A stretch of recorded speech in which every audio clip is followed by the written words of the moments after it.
Hey there, Saxophone Lady back with some more tips on how you can work on Sonata No. 6 in G minor by Vivaldi, also by Nicolas Chedevier. All right, so we talked about listening to somebody play this, an oboe player play this. We talked about playing slowly with a metronome. Oh, I know, slowly, but you got to do it. We talked about looking for patterns in your music. So let's talk about playing ornaments, because when you first play it slowly, I don't want you to play any trills at all. But now let's talk about the trills. So normally when you're playing band music and it says to trill, you know you start on that note and you trill, you play up above that note and back to it. And sometimes the music tells you that it's diatonic, which means you're going to play up a whole step, or sometimes it's chromatic and the music will tell you just to trill a half step. It just depends on the music and what's happening harmonically. Well, trills, this is a Baroque piece of music, which means it was written from between the Baroque period is from 1600 to 1750. And this piece of music was written somewhere around 1700 approximately. So that tells us that we're going to have to play different kinds of trills. We're going to have to play Baroque trills. Baroque trills don't start on the note, they start on the note above it. It's a very nice way to ornament, but it's an older style of ornamentation. But it's really important that you know that when you're playing a piece in Baroque style. All right, here's the next rule in this piece. This piece goes really quickly. So in fact, most of these ornaments that are marked trill, they aren't trills. It's so fast that we're going to have to play something called a mordant.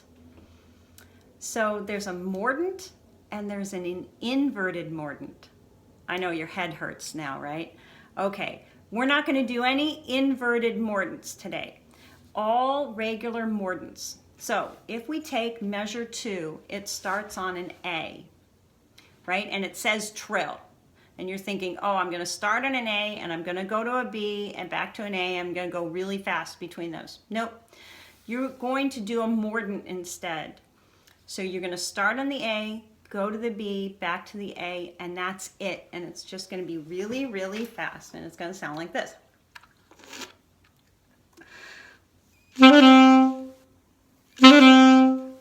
So the whole measure is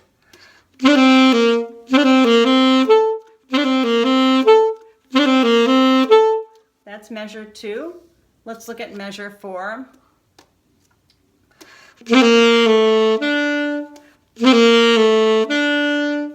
Right? Okay, so most of your ornaments in this movement, most of these ornaments are trills, they're mordants. There are 3 trills. There are 3 actual trills. You're going to play them in measure 18, measure 28, and measure 54. This is going to be a Baroque trill, and you're going to start on the note above. So in measure 18, the trill is marked over the A, so you're going to start on a B. Don't start on A, literally play a B. It's going to sound like this.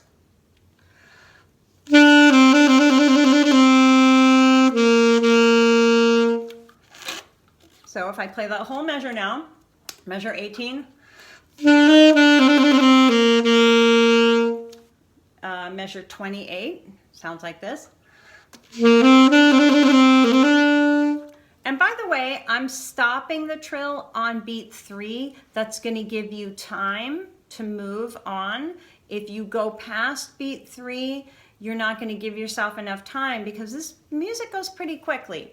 Here's measure 54, also with a trill. So the trill is marked over F sharp and you're going to start on a G.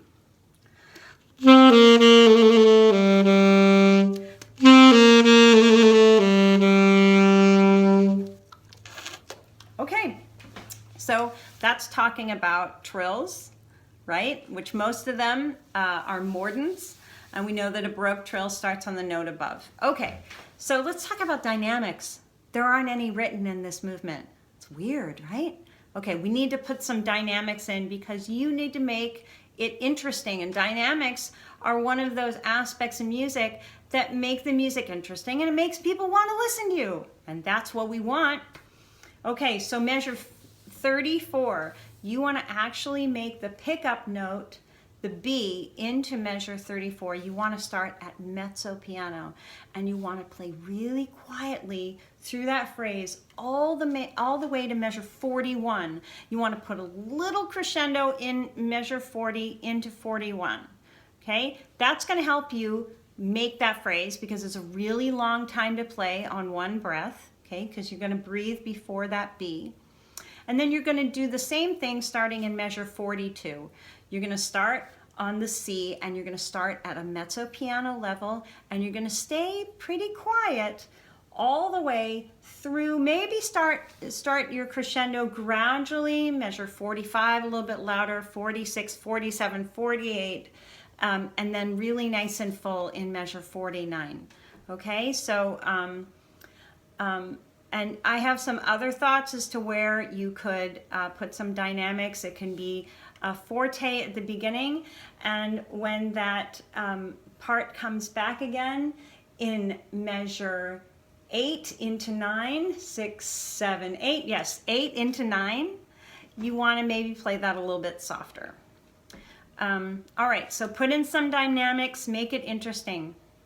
Here's some other things you can do to help yourself prepare for this audition. You can take your smartphone or your tablet or your laptop, and you can record yourself and listen to yourself play. It's so important. Ask yourself if you thought it was good, right? Discernment. Ooh, that's a big word. That's a $500 word, I think. Okay, so, and then you want to play for other people. So ask your band director, hey, can I play for you? Can you listen to me play this? Ask your friends to listen to you, right? The more people you play for, the more used to playing for other people, right? And then when you go and play for the judge, it'll be no big deal because you've already played for a ton of people. Another idea is to take some lessons, and you could contact the Saxophone Lady and take some lessons with her. She's pretty good. Okay. All right. Now, when we get to the day of the audition, you've already put in all of this hard work. You are completely ready to go. You want to do a couple of things to make sure you're all set. The night before, you need to get plenty of rest. I know, but you have to do it. So go to bed early, get plenty of rest. Get up, eat a healthy breakfast. Wear something comfortable, but that makes you look really good and you feel confident in. Once you get into the audition room, you want to take several deep breaths, okay? And you want to smile. And you want to remember that what you're doing is making music, okay? That is your goal, all right? Ultimately, at the end of the day, make music. All right, so Saxophone Lady, out.